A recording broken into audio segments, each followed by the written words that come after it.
এক গাছে অনেক ফল, এটা হয়তো আপনি কোনো কবিতা কিংবা কোনো বই অথবা কোনো কার্টুনে দেখেছেন, কিন্তু আপনি কি সরাসরি কোনো সময় ভেবেছেন কিংবা দেখেছেন যে এক গাছে 7 থেকে 8 রকম ফল হয়? কি বিশ্বাস হচ্ছে না, তাই না? চলুন তাহলে আমি আপনাদেরকে দেখাচ্ছি। এই দেখুন, একটি গাছে ধরে আছে, এটাকে আমরা বলি শসিন্দা। এগুলো একটা ফল। এই আরেকটি ফল দেখেন, ভালো করে দেখেন, যে আমি ছিঁড়ে দেখাচ্ছি। এটাকে বলা হয় পটল, যা পেলো 2টা। এই একটা ফল পান। পান কিভাবে ধরবে? এটা তো অসম্ভব কাজ, কিভাবে পান ধরে? এগুলো 4।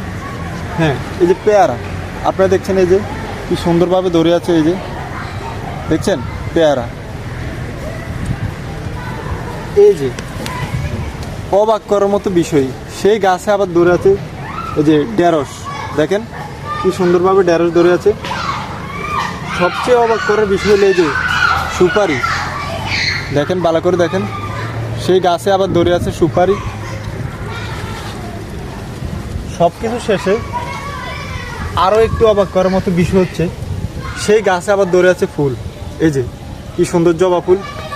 দর্শক, আপনারা দেখতে পেলেন এটা কীভাবে সম্ভব?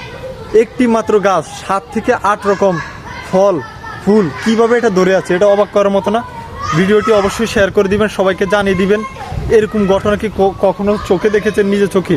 যদি না দেখে থাকেন ভিডিওটি শেয়ার করে দিবেন, সবাইকে জানিয়ে দিবেন একটি গাছে কিভাবে 8 থেকে 9টি ফল হয়। সরি, আরও একটি ফল ছিল, আমি ভুলে গেছি। এই যে সেটা হচ্ছে লেবু, দেখেন